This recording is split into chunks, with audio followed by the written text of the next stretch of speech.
안녕하세요. 과학이 재밌어지는 시간, 과학으로 보는 세상씨. 오늘도 알아두면 유용한 과학 이야기와 함께 돌아왔습니다. 기원 씨, 오늘 뭐 기분 좋은 일 있나 봐요? 당연히 있죠.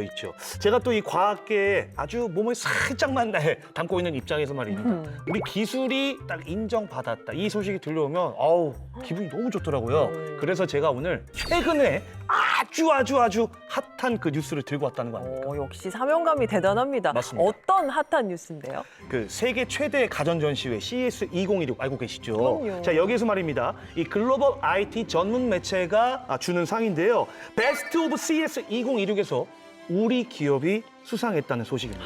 그런데 그 상이 뭐냐면 베스트 로봇. 자, 직역하면 최고 로봇상이죠. 너무 자연스럽지 않아요? 요거 오랜만에 또 꺼내야지. 박수! 와, 예, 스태프들 다 박수 치세요. 예. 맞아요. 저도 그 뉴스 보고 대한민국 국민 한 사람으로서 뭔가 자긍심이 느껴지더라고요. 맞습니다. 이 CES가 전 세계인의 이목이 집중되는 글로벌한 행사잖아요. 그렇죠. 어떤 트렌드가 이번에는 눈에 띄었나요? 좋은 질문입니다. 자, 이번 CES의 핵심 키워드는 말입니다. 휴머노이드 로봇을 필두로 한 피지컬 인공지능인데요. 그 열기가 여전히 식지 않고 있어가지고 뜨거울 정도입니다. 자, 2026년 한 해 동안 그리고 당분간 쭉 아마 핫한 트렌드 이슈가 될 것 같습니다. 맞습니다. 그래서 저희가 오늘 발빠르게 준비해봤습니다. 자, 로봇의 신체를 입은 인공지능.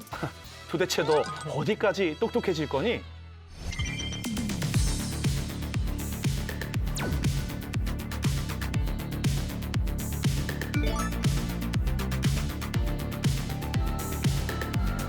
이제 AI는 단순히 생각하는 것을 넘어 행동하는 것으로 진화하고 있습니다.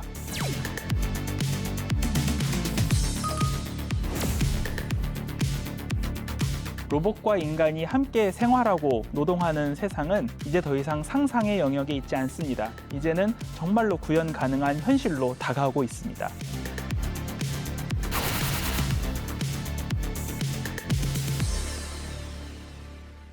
지난 3년여간 글로벌 기술 시장을 지배했던 화두가 챗 GPT였다면 이제는 좀 다른 국면으로 접어들고 있는 것 같습니다. 두 분 모시고 전 세계가 주목하고 있는 뜨거운 IT 이슈에 대해서 짚어보겠습니다. 안녕하세요. 직접 소개 부탁드릴게요.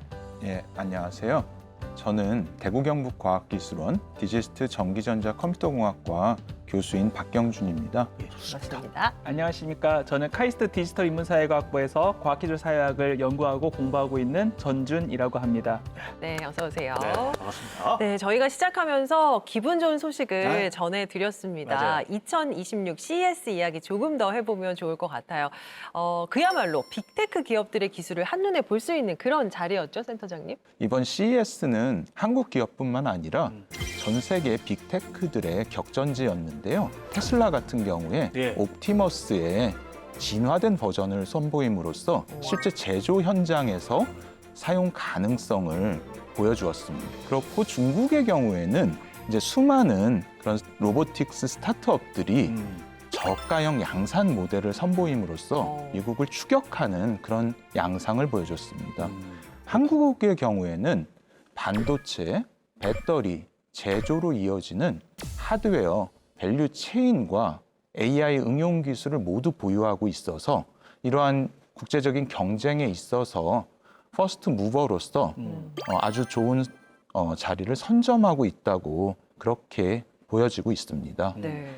이번 CES에서 전체적으로 관통하는 주제를 생각해 보자면 이제는 더 이상 로봇의 외형이 아니라 지능이 중요하다는 점입니다.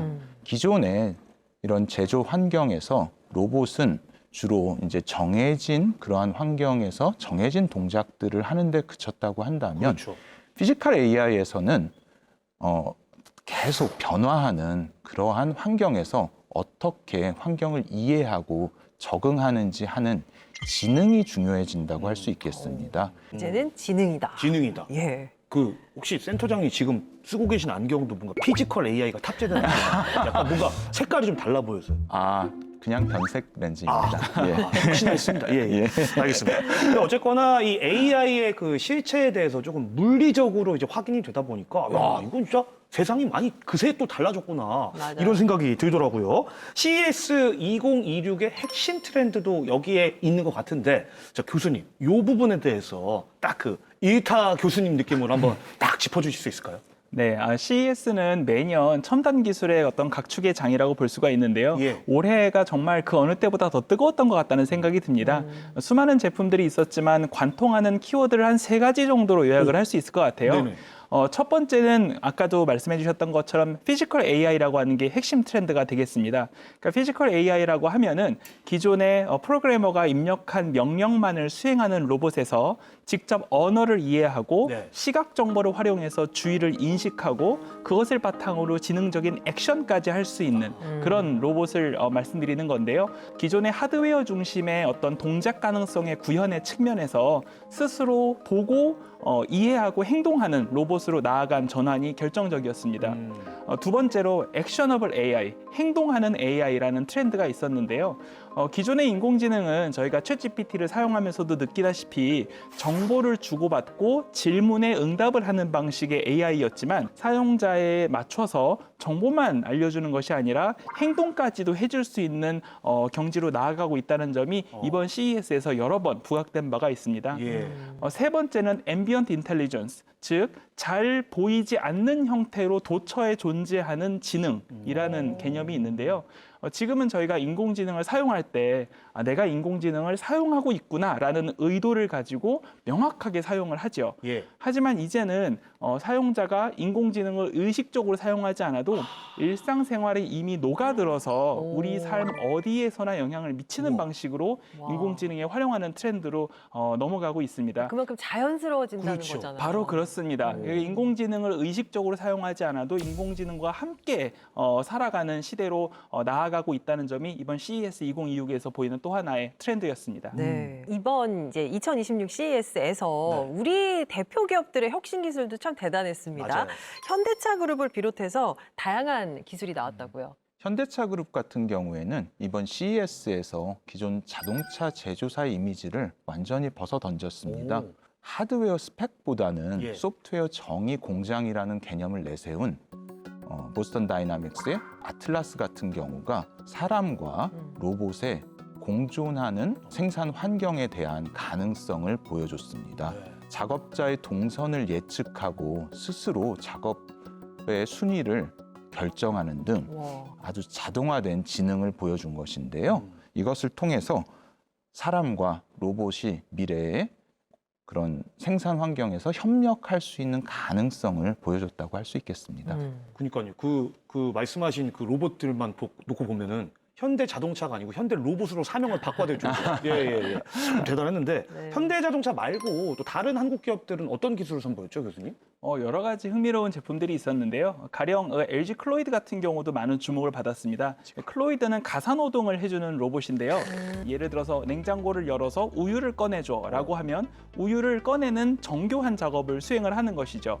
가정 환경과 같은 비정형의 환경에서 세밀한 과업들을 수행할 수 있을 정도로 실시간 공간 환경 파악의 능력이 개선된 로봇이었다라고 볼 수가 있겠습니다. 네.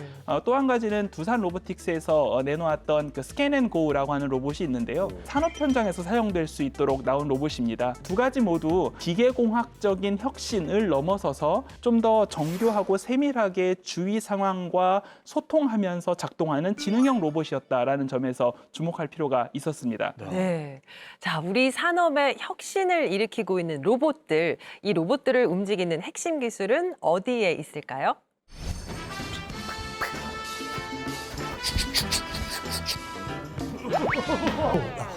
어우, 살짝 삐끗했네요. 예, 반갑습니다. 복싱 천재 김규환입니다. 뭐 실제로 제 취미 생활이 복싱이기도 하고요. 그런데 몸이 예전 같지가 않아요.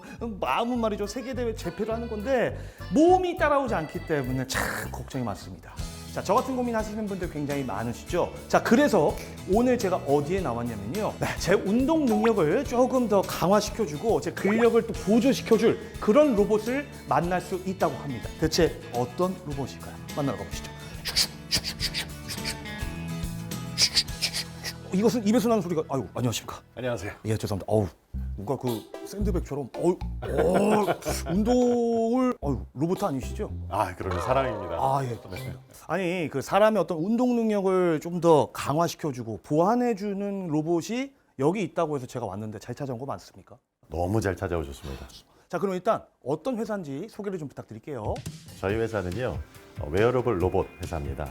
사실 웨어러블 로봇이라는 게 굉장히 생소하실 수 있는데 네. 사람의 능력을 회복해주거나 아니면 아픈 환자가 다시 회복돼서 일상생활을 복귀됐었을 때 인간의 능력을 초월하거나 유지하거나 증강시켜주는 측면에 있어서의 웨어러블 로봇의 전문 회사입니다. 야, 사실 웨어러블 기기 요거는 제가 사고 있기도 하고요. 굉장히 많이 보편화돼 있는데 좀 어떻게 많이 좀 보급이 되고 있는 건가요? 지금부터 저희 회사가 보급을 하고 있는 상황이고요. 오. 전 세계적으로도 약 40%의 계속 성장을 이루고 있는 웨어러블 로봇입니다.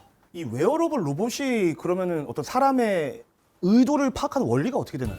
고행의 의도를 파악하는 기술입니다. 고행의 의도를 파악한다. 그렇습니다. 로봇이 사람을 끌고 가는 게 아니라 예. 로봇이 사람의 의도를 파악해서 나의 몸과 똑같이 움직이게 되면서 보조를 하게 되는 시스템입니다. 제가 오늘 온 김에 직접 좀 보고 그 로봇을 체험해 볼 수 있을까요? 그럼요. 아, 이게 이제 제가 오늘 체험해 볼 웨어러블 로봇인가요? 네, 맞습니다. 이게 엔젤 슈트 H10이라는 제품인데요. 오늘 이걸 입고 한번 직접 한번 걸어보시죠. 궁금한데? 네. 착용하는 방법 자체가 너무 쉽다 보니까 이거 로봇이라는 생각이 안 드는데 이게 어떻게 도와준다는 거예요? 그렇습니다. 일단은 착용감에 있어서 훨씬 더 편하게 착용할 수 있다는 게 장점이기도 맞고요. 예. 한 가지는 이제 여기 AI가 탑재가 되어 있어서 각각의 센서를 다 조절을 가능하고 보행하는 동안에 이 사용자의 움직임을 최대한 방해하지 않는 선에서 자연스러운 보조력을 제공하는데 필요한 순간에 필요한 만큼의 힘을 보조해주는 그런 로봇이라고 보시면 되겠습니다. 그동안도 태블릿을 통해서 이제 보행 훈련을 진행할 수가 있는데요. 지금 이제 보행 보조 모드라는 모드를 통해서 우리 기아님께서 걸으실 때 부족한 만큼의 힘을 더해주는 그런 원리를 통해서 이제 보행 훈련을 한번 진행을 해보고자 합니다. 오, 네네. 그러네. 아, 느낌 온다. 지금 딱 제가 이 동작 할 때 여기에서 갑자기 허벅지에 힘 팍! 누가 뒤에서 그 보조해주는 느낌이 있어요. 사용자의 움직임을 실시간으로 분석하고 판단하고 필요한 만큼의 보조력을 제공한다는 점이 가장 핵심이고요. 예. 두 번째로는 이 사용자의 보행 거리, 보행 속도, 보폭, 비대칭 이런 것들까지 다 판단을 해서 적절하게 보조력을 제공하고 또 그 데이터를 바탕으로 해서 이 다음 세션에도 더 정밀한 보조가 가능하게끔 그렇게 설계가 되어 있습니다. 자, 지금 방금 이 웨어러블 로봇을 차고 앉았다 섰다를 반복해 봤는데요. 확실히 제 힘의 한 절반? 체감상으로는 절반도 안 쓴 것 같아요. 이 로봇 자체가 딱 지지를 해주니까 굉장히 앉고 서는 게 쉬워졌네요. 저도 이런데 아마 좀 나이가 드신 연로하신 분들이나 아니면 몸이 좀 불편하신 분들은 굉장히 큰 도움을 받을 것 같습니다. 다리부터 착용을 할 건데 키가 크셔서 설정을 좀 해주시면 되고요. 우와. 반대쪽도 마찬가지고요. 짱합니다. 네, 이렇게 하면 착용은 끝입니다. 태블릿을 로봇에 결합해서 이런 식으로 뒤쪽에서 조정을 하실 수가 있으시고요. 이제 한번 서볼까요? 바로 이런 식으로 나의 몸을 좀 세워주는 그런 느낌이 드셨는지 모르겠습니다. 네. 평지 보행 훈련도 가능하신데요. 그래서 보시면 보조력을 각각 세밀하게 조정을 하실 수가 있고 이 로봇 또한 마찬가지로 사용자가 필요한 만큼의 보조력을 제공한다는 게 가장 큰 특징인데요. 보다 환자분들은 보행 장애를 주로 갖고 계시기 때문에 더욱더 강력한 보조력을 제공하는 그런 로봇이라고 보시면 됩니다. 진짜 신기한 거는 제가 걸으려고 할 때마다 이 로봇들이 알아서 그때마다 탁탁탁탁 도와주거든요. 그 기술의 가능한 원리는 각 관절마다 센서들이 다 탑재가 되어 있고요. 또 지면에서 오는 힘까지도 그 센서들이 다 취합을 해서 정밀하게 보조력을 제공하기 때문에 좀 더 필요한 만큼의 또 세밀한 보조력을 제공할 수 있는 그런 기능이 된다고 보시면 될 것 같습니다. 네. 대표님 오늘 덕분에 웨어러블 로봇 체험 너무 잘해봤습니다. 저는 사실 로봇 하면 떠오르는 이미지가 막 차가운 기계 이런 생각이 강했는데요. 오늘 대표님의 이 웨어러블 로봇은 그 생각을 완전히 바꿔놨습니다. 우리 인간과 따뜻하게 동행할 수 있는 아주 좋은 파트너가 될 것 같습니다. 자, 앞으로 계획이 어떻게 되시나요? 저희가 차가운 메탈을 입거나 차가운 플라스틱을 입는 게 아니라 사실은 사람이 로봇을 입게 되는 겁니다. 그만큼 의도의 파악을 정확하게 캐치해서 그런 부분들을 로봇으로 구현시킬 수 있는 게 가장 중요하고요. 기술을 중심으로 해서 사람과 함께 할 수 있는 그 따뜻함이 항상 존재하면서 다시 사람으로서 회복도 되고 사실 나이가 들어가면서도 저희가 기력이 떨어지거나 근력량이 떨어지게 되면 보행이라는 게 어려운 게 사실이거든요. 이런 부분부터 시작해서 헬스케어, 더 심지어는 방산, 인간의 능력을 초월해 나갈 수 있는 방산까지 열심히 연구하고 개발하고 전 세계에서 1등 K 로봇을 준비하도록 하겠습니다. 막 이 말씀의 이 포부가 느껴지면서 기대가 됩니다. 앞으로 격하게 응원하도록 하겠습니다. 네. 자, 그럼 저도 이제 제 역할이 다 끝났으니까 이제 집에 가서 편하게 쉬어 보도록 할 텐데. 저거 뭐지? 대표님, 얘 자꾸 저 쉬려고 하는데 자꾸 운동시키는데. 이거 왜 이러지? 대표님 도와주세요. 대표님. 로봇이 인간의 부족한 힘을 채워주는 걸 넘어서 마치 한 몸처럼 움직이는 모습이 참 인상적이었습니다. 기원 씨, 현장에서 직접 웨어러블 로봇 착용해봤잖아요. 네. 어땠어요? 어떻게 뭐 한 대 놔드릴까요? 아니, 그러니까 부러웠어요. 예. 근데 처음에 이제 그 로봇이라는 그 단어에서 벌써 뭔가 그 갖고 있던 편견이 있었거든요. 좀 무거울 것이다, 좀 딱딱할 것이다. 그래서 불편하지 않을까 막 이런 생각이 들었는데 이건 기우였습니다. 그러니까 입고 걷는 것부터 뭐 서고 앉고 할 때 뒤에서 누가 이렇게 다 도와주는 느낌이 들어가지고 우리가 왜 보조 배터리 쓰듯이 저한테 일종의 그 보조 근육이 생겼다고나 할까요? 굉장히 편했습니다. 네, 편했어요. 예. 저도 한번 입어보고 싶습니다. 제가 선물 하나 해드릴게요. 예, 약속 지켜주세요. 네. 자, 웨어러블 로봇 이미 재활이나 산업 현장에서 활약 중인 상용 기술인데요. 그렇죠. 이 기술이 앞으로 어떻게 더 발전해 갈지 또 사용자 입장에서는 뭐가 더 좋아지는 건지 이런 부분 궁금합니다, 센터장님. 웨어러블 로봇이라는 것은 기본적으로 프레임과 모터가 관절의 움직임을 보조하는 그러한 방식이거든요. 그래서 앞으로 발전 방향은 크게 두 갈래라고 생각을 하는데요. 예. 첫째로는 제어와 알고리즘 방향입니다. 최소한의 간섭만으로 사람한테 이제 과하게 사람의 움직임에 개입하지 않으면서도 적절하게 이제 사람의 움직임을 도와주는 그러한 방식이고요. 다른 하나는 착용감, 무게 같은 하드웨어 측면입니다. 특히 요즘 연구 현장에서는 근육처럼 부드럽게 움직이는 인공 근육, 소프트 액추에이터라고 하는데요. 그런 것들도 많은 연구가 이루어지고 있습니다. 그렇게 되면은 무거운 수트 뭐 이런 게 아니라 정말 무슨 속옷처럼 가볍게 입는 그런 로봇 의류의 시대가 올 것이라고 기대하고 있습니다. 네. 센터장님 말씀을 듣다 보니까 이 피지컬 AI가 더 이제 확산이 되면은 지금 우리가 말하는 어떤 사람의 몸에 대한 기준이 바뀔 수도 있겠다는 생각이 들거든요. 최대한 낙관적인 방향으로 한번 생각을 해본다면 우리 몸이 가지고 있는 개개인의 한계들을 이런 그 여러 가지 로보틱스 기술들을 활용을 해서 확장해 나가는 식으로 좀 더 본인의 능동성을 펼칠 수 있는 방식으로 그 한계를 극복해 나갈 수 있도록 사회가 바뀔 수도 있을 것 같습니다. 저희가 그 안경을 쓰고 있지만 네. 사실 생각해 보면 안경이 없이 잘 보이지 않는다면 사실 안경도 내 몸의 연장의 일부가 아닐까라는 생각이 들 수도 있잖아요. 그렇죠. 마찬가지로 좀 더 다양한 로보틱스 기술들이 우리 신체의 연장으로 우리와 함께 일상에 녹아드는 사회가 올 수도 있지 않을까 생각해 봅니다. 피지컬 AI에 대해서 이야기 나누고 있는데요. 우리가 현실 밖으로 걸어 나온 AI라고 불리기도 합니다. 센터장님, 피지컬 AI의 개념을 좀 쉽게 한번 설명해 주신다면요. 지금까지 우리가 익숙하게 사용해온 AI 같은 경우에는 보통 통상 뭐 생성형 AI다 뭐 이렇게 이야기를 하는데요. 피지컬 AI는 이러한 AI 두뇌에 실제로 움직일 수 있는 몸을 이제 제공해 주는 그래서 이제 두뇌와 몸의 결합이다라고 그렇게 말씀을 드릴 수 있겠습니다. 그래서 2022년에 챗GPT가 등장을 하고서 AI가 정말 비약적으로 발전을 했는데요. 네네.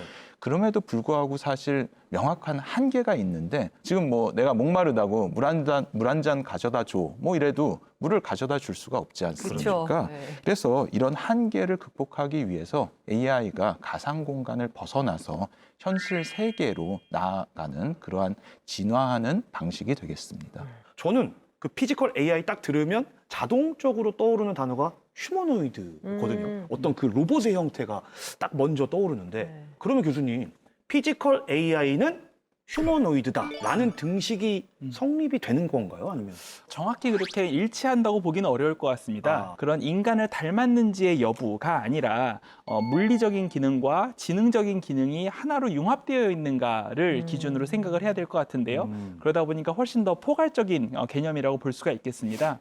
가령 그 아마존 같은 곳의 물류센터에 일하고 있는 로봇이 지금 100만 대가 넘었다는 언론 보도가 있습니다. 이제 그런 로봇들 같은 경우에는 단순히 그냥 입력돼 있는 대로 반복적인 과업만 수행하는 게 아니라 물건을 나르고 운송하고 이러는 과정에서 서로 기계 간의 센서를 통한 소통을 하기도 하고 네. 상당히 지능적인 과업을 수행을 하고 있거든요. 그러니까 스스로 판단을 하는 거잖아요. 맞습니다. 그래서 인간과 모양새가 비슷하지 않더라도 그런 아이들은 피지컬 AI의 초기 단계의 예시라고 볼 수가 있겠습니다. 다른 차원이면서 조금 더 포괄적인 개념. 맞습니다. 예. 오케이, 좋습니다. 지금 교수님 설명으로 그 부분은 또 이해가 됐는데 아마 또 다른 분들은 여전히 또 헷갈려 하시는 것 중에 하나가 그러면 피지컬 AI는 그냥 로봇이라고 또 봐도 되는지 여기에 대해서는 조금 이것도 좀 헷갈리거든요. 아무래도 가장 큰 차이는 학습과 지능이라고 생각이 듭니다. 기존의 전통적인 로봇을 생각을 해보면은 딱 정해진 환경에서 얼마나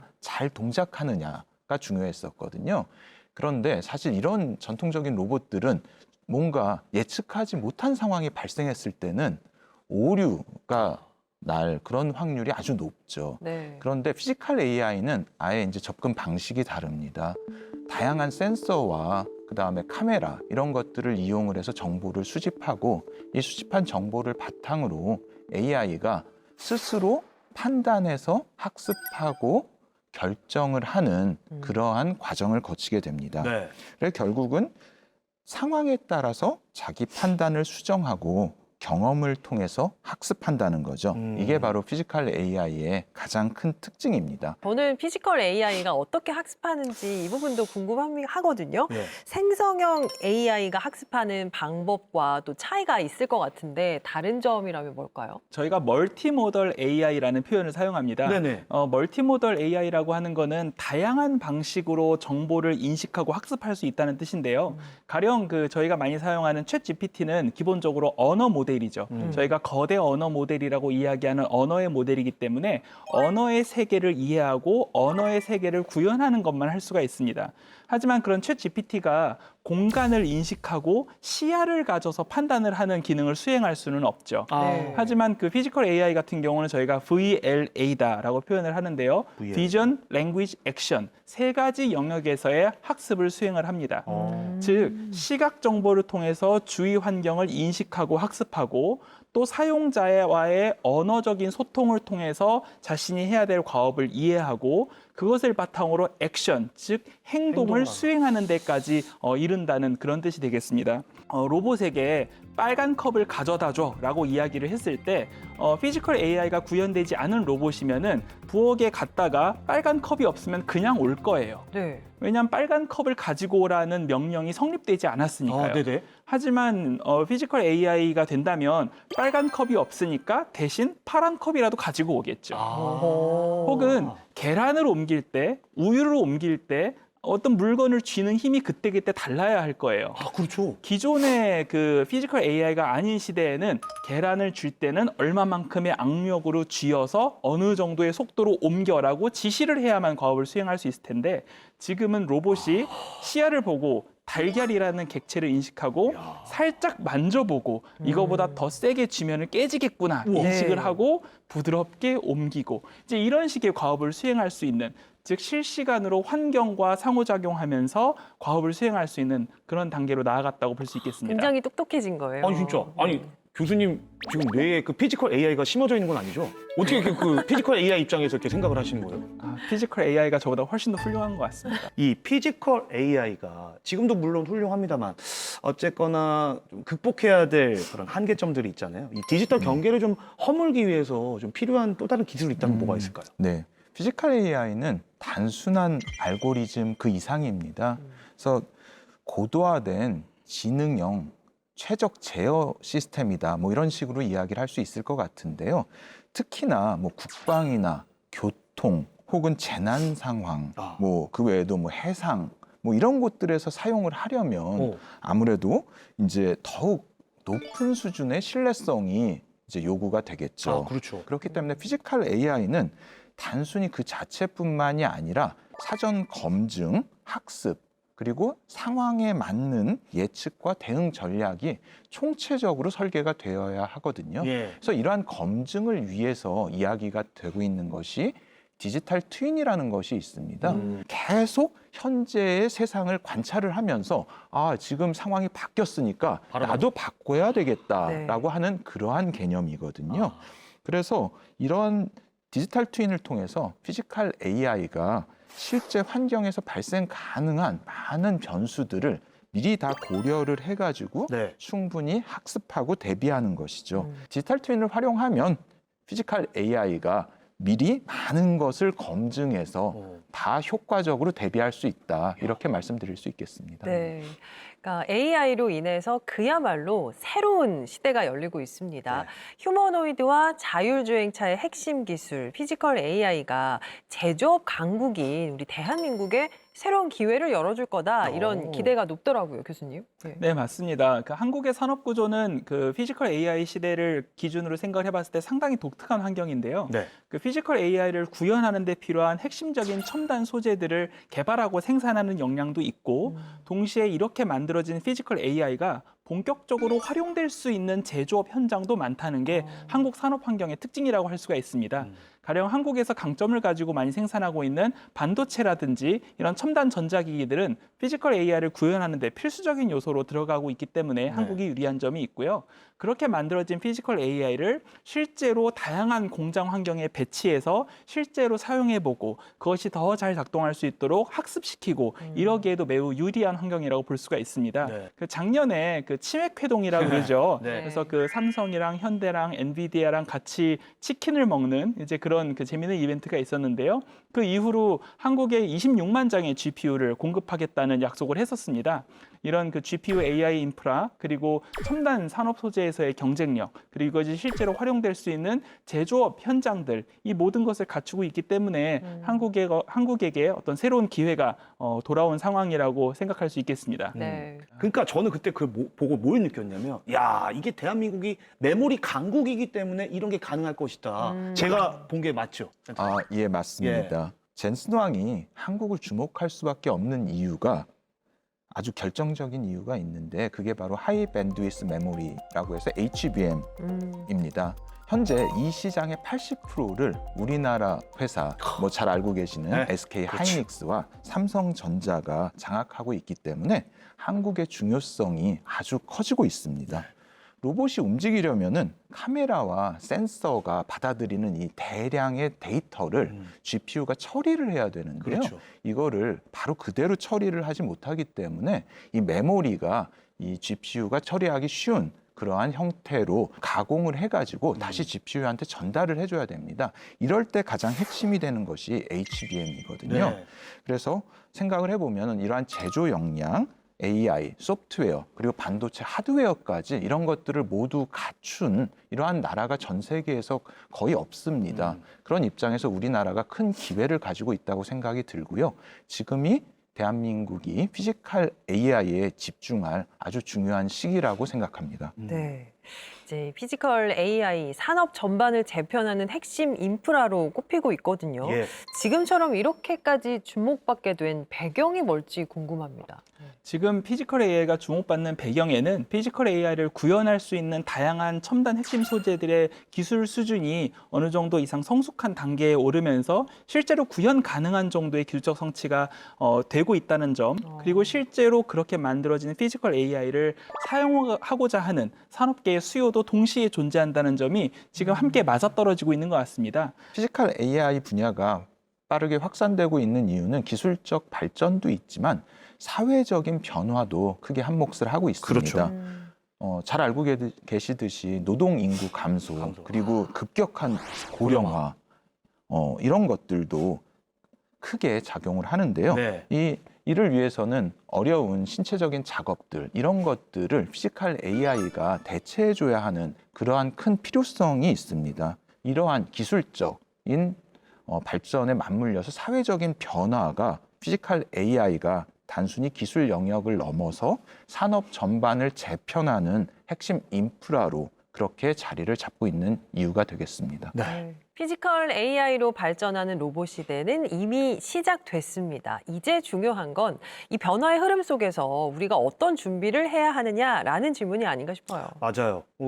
모르긴 몰라도 한 5년 안에는 지금도 감히 상상하지 못할 일들이 막 벌어질 것 같은데 그래서 한편으로는 좀 두려운 마음이 드는 것도 사실입니다. 센터장님, 어쨌거나 네. 분명한 건 지금 이쪽 분야 이 성장세가 가히 뭐 무슨 그 다이너마이트에 비유할 정도로 폭발적이죠. 최근 나온 한 보고서에 따르면 피지컬 AI 시장 규모가 2025년에 약 225억 달러에서 2030년에 643억 달러까지 거의 뭐 3배 정도 성장할 것으로 예상을 했는데요. 피지컬 AI의 현실화가 산업은 물론이고 뭐 소상공인, 개인에 걸쳐서 전방위적으로 변화를 촉진할 것으로 그렇게 예상이 되고 있고요. 네. 산업의 경우에는 특히 제조업, 물류 등에 있어서 스마트 팩토리, 자동화 물류 창고 등 피지컬 AI의 도입으로 생산성 향상과 자본 집약적 구조로의 전환이 가속화될 것이다. 라고 그렇게 보고를 하고 있습니다. 네. 말씀해 주신 대로 산업에서 엄청난 변화가 예상되고 있는데요. 네. 우리의 일상 또 사회 전반적으로도 또 뭐 많은 것이 바뀌고 있어요. 물론 그 피지컬 AI가 개발된다고 해서 그 개발되는 대로 우리 사회가 그대로 수동적으로 바뀔 거라고 상상하기는 어렵습니다. 낙관적으로 생각을 해본다면 몸이 불편하신 분들도 얼마든지 운전을 수행해서 이동하실 수 있는 세상이 될 수도 있고 이런 방식으로 불평등을 경감시키는 세상이 될 수도 있겠지만 동시에 그러한 세상의 또 다른 뒷면에는 일자리를 잃게 되는 운전기사분들도 계실 수가 있는 거죠. 그러네요. 그렇기 때문에 피지컬 AI로 일어나게 될 사회 변화에 대해서는 다각도로 생각하고 비판적으로 생각하는 자세가 많이 필요하다고 생각합니다. 지금 보면은 이미 뭐 청소 로봇 이런 것들 집에서 많이 사용을 하는데요. 네. 이렇게 바닥 청소를 이렇게 로봇이 해주는 이러한 개념에서 이제 완전히 더 나아가서 휴머노이드가 뭐 빨래도 해주고 그다음에 뭐 설거지도 해주고 뭐 청소도 직접 다 해주고 뭐 이러한 식으로 이제 진화를 할 것이라고 생각이 들고요. 아이 돌봄이든 뭐 고령자 돌봄이든 이런 많은 육체적인 일들을 도와줌으로써 가사 부담을 획기적으로 경감을 시켜주지 않을까 그렇게 생각이 듭니다. AI가 이제 본격적으로 상용화됐을 때 공간의 구성이나 역할에도 변화가 생기겠죠. 로봇 청소기를 사용하려면 바닥에 아무것도 없어야 되잖아요. 아무래도 그렇죠. 네. 그래서 우리는 집이라는 공간이 바닥에 무언가를 내려놓을 수 있는 공간에서 바닥에 아무것도 없어야 하는 공간으로 우리 일상의 공간을 이미 바꾸고 있습니다. 좀 더 장기적인 비전으로는 다크 팩토리라고 하는 용어가 요즘 있습니다. 네. 뭐냐면은 공장은 원래 사람이 일하는 곳이니까 빛이 밝아야지 일을 할 수 있잖아요. 그렇죠. 그런데 만약에 공장에 사람이 아무도 없고 로봇만 일을 하는 곳이 된다면 사실은 로봇은 조명이 없어도 일을 할 수 있으니까 공장이 더 이상 밝을 필요가 없는 거예요. 이와 같이 인간 중심의 공간 구성과 여러 가지 설계 배치가 로봇과 함께 할 수 있도록 바뀌거나 혹은 로봇만의 공간으로서 새로 탈바꿈한다거나 이런 미래가 다가올 수도 있을 것 같습니다. 아마 방송 함께하고 계신 분들 중에서 많은 분들이 궁금해하실 질문을 좀 제가 드려보려고 해요. 뭔지 알 것 같은데. 그 이제 뭐 집안일도 대신 해준다고 하지, 뭐 돌봄 로봇도 생긴다고 하지 하니까 이제 피지컬 AI 같은 기술의 발전으로 우리 인간의 역할이 점점 사라지는 거 아닌가 하는 우려가 있거든요. 정말 그럴까요? 사실 그 부분에 대한 고민을 정말 전 세계 많은 정치인들 그리고 기업인들 그리고 이제 학자분들이 많이들 하고 계시는 것 같습니다. 카이스트에서도 최근에 AI 철학연구센터라는 곳을 새로 만들었습니다. 바로 말씀해주신 그런 고민을 하기 위한 것인데요. 한 가지 그 예상할 수 있는 거는 지금 많은 기업가들조차도 스스로 인정하는 게 앞으로 여러 가지로 불평등이 심화되는 시대가 오는 거는 어느 정도 불가피하지 않겠는가 하는 그런 비관적인 전망도 있습니다. 네. 그래서 이를 대비하기 위해서 다양한 방식으로 국가가 이러한 그 새로운 체제로의 변환 과정에서 사회 시스템을 강력하게 유지할 수 있는 그런 보조적인 역할을 적극적으로 해야 된다는 이야기들이 많이 나오고 있습니다. 또 동시에 기존에는 그 가치를 충분히 인정받지 못했던 노동들이 피지컬 AI AI 시대를 맞아서 좀 더 그 노동의 가치를 인정받을 수 있게 되는 시대도 올 수 있을 것 같습니다. 가령 피지컬 AI가 냉장고에 있는 물을 꺼내주고 빨래와 청소를 해줄 수는 있지만 사람과 함께 눈을 맞추고 소통하면서 감정을 나누는 일을 해줄 수는 없잖아요. 네. 그렇죠. 그러니까 그런 그 돌봄과 감정과 관련된 인간 고유의 어떤 상호작용과 관련된 그런 분야의 노동은 앞으로 피지컬 AI를 쉽게 대체할 수 없기 때문에 새로 주목을 받을 수도 있지 않을까 생각을 해봅니다. 그렇죠. 인간만이 가능한 분야가 있죠. 그렇죠. 예. 자, 인공지능이 마침내 모니터 밖으로 나와서 우리 곁에서 움직이기 시작했습니다. 학습하고 판단하는 걸 넘어서 스스로 진화하는 피지컬 AI도 가능한 날이 올까요?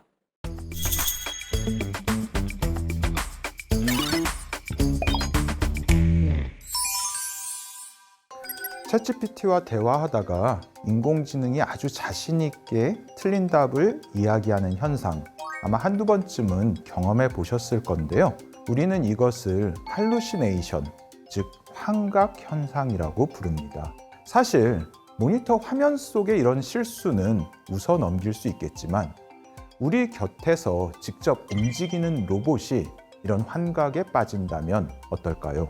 로봇이 위험한 상황을 안전하다고 착각해서 동작한다면 더 이상 단순한 해프닝이 아니라 돌이킬 수 없는 사고로 이어질 수 있습니다.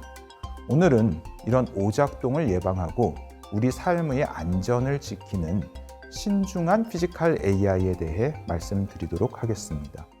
기본적으로 인공지능은 확률에 기반하여 동작합니다. 그래서 99%의 확률로 맞는 말을 한다면 꽤 괜찮은 인공지능이라고 이야기할 수 있겠습니다. 하지만 로봇이 동작하는 물리 세계의 기준은 이것보다 훨씬 엄격해야 합니다. 우리 아이를 돌보는 로봇이 99%는 잘 동작하는데 1%의 사고 확률이 있다고 한다면 과연 안심하고 그 로봇을 사용할 수 있을까요? 그래서 로봇에 탑재되는 인공지능은 단순히 똑똑함을 넘어 자신이 현재 무엇을 제대로 알지 못하는지, 즉 불확실성을 스스로 인지하는 능력이 필요합니다. 특히 여러 대의 로봇이 협력하는 환경에서는 이 문제가 더 심각해집니다. 단 한 대의 로봇이 잘못된 정보를 퍼뜨려도 사회적 가짜 뉴스처럼 순식간에 시스템 전체로 혼란이 퍼지기 때문입니다. 이러한 문제를 효과적으로 해결하기 위한 한 가지 방법이 사회적 이슈의 확산과 망각 원리입니다. 우리 사회에서 검증되지 않은 소문이 시간이 지나면 자연스럽게 잊혀지는 것처럼 로봇에도 망각의 원리를 도입하는 것입니다. 로봇이 모든 정보를 무조건 수용하는 것이 아니라 정보의 출처가 불분명하거나 신뢰도가 낮으면 시간이 흐르면서 자연스럽게 그 정보의 가치를 낮게 평가해서 고려하지 않는 것입니다. 결국 모든 것을 기억하고 즉각 반응하기보다 때로는 적절히 잊을 줄 아는 신중함이 안전한 로봇을 설계하는 데 훨씬 효과적입니다. 기술이 얼마나 화려하게 발전하느냐보다 중요한 것은 그 기술이 우리 삶에서 얼마나 믿고 안심할 수 있는 수준인가 하는 점입니다. 우리 아이들이 로봇과 함께 있어도 전혀 불안하지 않은 세상, 그런 안전한 일상을 만들어 나가야 한다고 생각합니다. 진화한 AI는 더 이상 새로운 기술의 하나가 아니라 국가 경쟁력을 결정짓는 핵심 요소로 자리 잡았는데요. 2026년에는 이런 흐름이 더 뚜렷해질 거라고 합니다. 국가별로 어떤 전략을 가지고 있나요? 예. 먼저 미국 정부 같은 경우에는 최대 5천억 달러 규모의 스타게이트 프로젝트를 추진하고 있습니다. 예. 국가기관이 산학연 협력에 자금을 지원하는 그러한 형태라고 할 수 있겠고요. 그리고 이제 중국 같은 경우에는 예. 중앙 정부가 주도로 피지컬 AI를 육성하고 있는데요. 중국 제조 2025를 통해서 첨단 로봇과 기계 기술을 핵심 우선 과제로 설정하고 로봇 산업 발전 계획을 마련했습니다. 일본 같은 경우에는 문샷 연구개발 프로그램에 4억 달러가 넘는 그러한 금액을 투자를 해서 인간과 함께 행동하는 AI 모델 기반 로봇 개발을 추진 중에 있습니다. 네. 미국과 중국, 일본 역시 어디서나 빠지지 않습니다. 그렇죠? 자, 그렇다면 AI 강국으로서 새로운 기회를 맞고 있는 우리 대한민국은 어떤 전략을 갖고 있습니까? 네, 우리 정부에서도 그 피지컬 AI랑 관련된 다양한 전략들을 고민하고 있는데요. 로봇, 자동차, 조선, 가전, 반도체 이런 그 한국이 강점을 가지고 있는 주요 제조업 분야에 AI를 결합해서 본격적으로 피지컬 AI 1등 국가로 도약하겠다는 목표를 가지고 있습니다. 그래서 이 일환으로 과학기술정보통신부에서는 120개의 기업들과 함께 산학연 역량을 총 결집하여서 피지컬 AI 글로벌 얼라이언스를 출범을 했고요. 글로벌 허브로 대한민국을 도약시키겠다는 비전을 공개하기도 했습니다. 피지컬 AI가 발전해 가면서 뭐 기술적인 문제뿐만 아니라 다양한 윤리적, 사회 구조적인 이슈가 동반되고 있거든요. 이 부분에서 가장 우선시 돼야 할 거라면 뭐가 있을까요? 저는 책임과 안전이 가장 중요한 문제라고 그렇게 생각을 합니다. 뭐 예를 들어서 당연히 자율주행차가 예기치 못한 오작동을 해서 사고를 낸다라고 그러면 안 되지 않겠습니까? 그렇죠. 그리고 뭐 공장에서 뭐 휴머노이드가 동작을 하다가 뭐 사람을 다치게 한다거나 네네. 이런 것들은 절대 일어나서는 안 되는 일이죠. 그래서 이런 결함을 발견하기 위해서 검증 절차를 아주 완전하게 그렇게 준비를 해야 될 거라고 생각이 들고요. 만약에 사고가 발생했을 때 네네. 법적인 책임을 누가 질 것인가 하는 그러한 점에 대해서도 사회적인 합의가 필요한 시점이라고 생각이 듭니다. 그러네요. 네. 고려해야 될 게 뭐 역시나 많습니다. 근데 이제 사실 지금 센터장님 말씀해 주신 거 말고도 그러니까 AI를 또 사용하는 사람이 악한 의도를 가지고 이걸 사용하면 실제로도 그렇게 악용되는 사례도 있고요. 이거 만약에 문제 터지면 진짜 이거 어떻게 대처해야 되는 거예요? 피지컬 AI가 오작동을 했을 때 혹은 잘못된 판단을 했을 때 다양한 문제가 벌어질 수 있다는 점을 국제기구나 학회들에서 다양하게 지적을 하고 있는 상황입니다. 하지만 이 윤리적인 가이드라인을 정한다는 게 언제나 쉬운 일은 아닙니다. 그러니까요. 왜냐하면 일상 속에 벌어지는 다양한 결정대에는 언제나 딜레마 상황이 존재하기 때문인데요. AI가 판단을 한다라고 한다면 그 책임을 누가 져야 할지, 그것을 우리가 사고라고 부를지 오작동이라고 부를지 아니면은 그나마 인공지능이 최선의 선택을 했다고 믿을지 네네. 그런 점에 대한 고민이 필요한 것이죠. 실제로 그 얼마 전에 캘리포니아에서 자율주행을 하던 자동차가 학교 근처에서 어린아이를 친 사고가 벌어졌습니다. 네. 그랬는데 이제 그 자율주행 자동차가 기존 그 규정보다 아주 조금 빠른 속도로 운행을 하고 있었고 아이가 튀어나왔을 때 급속도로 브레이크를 밟아서 아주 살짝 아이를 쳤는데 이제 그 아이가 부상을 입은 거죠. 이랬을 때 그나마 인공지능의 판단으로 큰 사고를 작은 사고가 될 수 있게 줄였다라고 볼 것인지 아니면 인간 운전자보다 주의 집중력이 부족해서 AI가 역시 사고를 쳤다라고 볼 것인지는 예. 이거는 아주 애매한 상황이라고 진짜 볼 어렵네요. 수가 아 다르고 있겠죠. 어다르다. 그러니까 네네. 컵에 물이 반이나 있는데 그 반이나 남았네, 반밖에 안 남았네. 이런 느낌인 거잖아요. 맞습니다.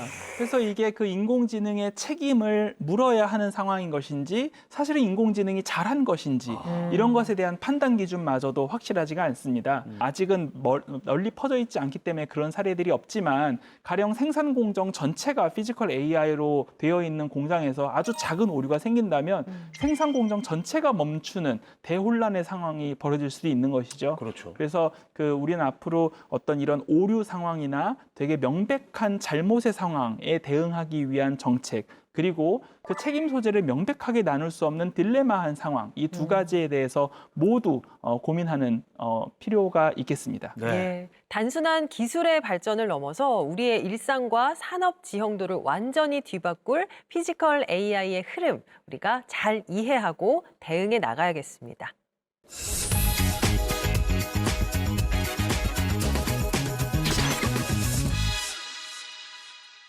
세상 곳곳에 숨어있는 과학 이야기 오늘도 아낌없이 탈탈탈 털어드립니다. 과학 지식 플렉스하는 남자 김기환의 과학 입수다. 사람처럼 걷고 손을 쓰는 로봇 이젠 뉴스의 단골 손님이죠. 그런데 이 도전 무려 50년 전부터 시작됐다는 거 아시나요? 1973년생 세계 최초 휴머노이드 와봇 1입니다. 한 걸음 떼는 데만 45초가 걸릴 만큼 느렸지만 이 사람을 닮은 기계를 향한 위대한 첫발이었죠. 휴머노이드 대중화의 주인공은 2000년 공개된 혼다의 아시모였습니다.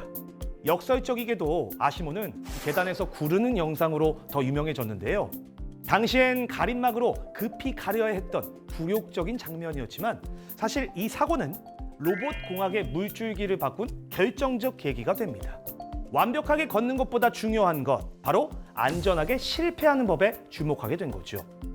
넘어질 때 스스로 몸을 보호하고 이 주변 사람을 다치지 않게 하는 기술이 필수라는 걸 뼈저리게 깨달은 겁니다. 최근 공중제비를 돌아 우리를 놀라게 한 아틀라스도 마찬가지입니다. 이 비하인드 컷을 보면요, 단 한 번의 성공을 위해 수없이 넘어지고 처박히는 NG 장면이 가득합니다. 그럼에도 로봇 공학자들이 이 실패에 열광하는 이유, 이 로봇이 넘어지는 순간 무모하게 버티다가 부서지는 대신 유연하게 몸을 말아 충격을 흡수하는 회복 탄력성을 증명했기 때문입니다. 이제 휴머노이드는 인간의 표정까지 흉내내는 아메카 수준까지 진화했습니다. 하지만 이 화려한 겉모습보다 중요한 건 우리가 이들과 안전하게 공존할 수 있냐는 것이겠죠. 로봇이 우리 일상에 완벽히 녹아들기까진 아직 넘어야 할 문턱이 많습니다. 그러나 분명한 건 그들은 이미 우리와 공존하는 법을 연습하기 시작했다는 겁니다. 여러분은 이 기묘한 이웃을 동료로 맞이할 준비 되셨나요? 자, 오늘도 과학 지식 두둑하게 챙기셨죠? 지금까지 과학계 트렌드세터 김기환의 과학 이수다였습니다. 두뇌를 넘어 신체를 갖기 시작한 AI가 가져올 변화들, 앞으로가 더 기대되는 시간이었습니다. 맞습니다. 근데 이제 돌이켜 보면요, 사람들이 곧 AI 시대가 도래할 것이다 이랬을 때 저는 이렇게 얘기했거든요. 에이, 아닙니다. 예. 그런데 네. 오늘 두 분 말씀 들으니까 이제 피지컬 A까지 나오고 대체 어디까지 AI가 발전할지 저도 정말 기대되는 시간이었습니다. 맞습니다. 두 분은 어떠셨어요? 제가 좀 딱딱하게 한 것 같아서 걱정이긴 한데요. 아무쪼록 오늘 방송을 통해서 피지컬 AI가 무슨 어렵고 복잡한 기술이 아니라 우리 삶과 함께하는 그런 기술이라는 것을 많은 분들이 알게 되시면 좋을 것 같습니다. 예. 네. 교수님 어떠셨어요? 네, 오늘 정말 뜻깊은 자리에 함께 했는데요. 정말 언어의 세계에 머물러 있던 인공지능이 행동하고 배우는 시대로 나아갔다는 점이 정말 주목할 만한 점인 것 같고 예. 그 전환점에서 오늘 정말 의미 있는 이야기 나눈 것 같습니다. 시청자 여러분들께서도 앞으로 이런 AI 시대에 우리의 일상이 어떻게 바뀌게 될지 상상해 보시는 시간 가지셨으면 좋겠습니다. 네, 오늘 아주 핫한 주제와 함께 해주신 두 분 고맙습니다. 네, 저희는 다음 시간에도 유익한 과학 이야기 가지고 찾아오겠습니다. 과학이 보인다. 과학이 즐거워진다. 스치기만 해도 당신 과학 전문가. 과학으로 보는 세상. 삐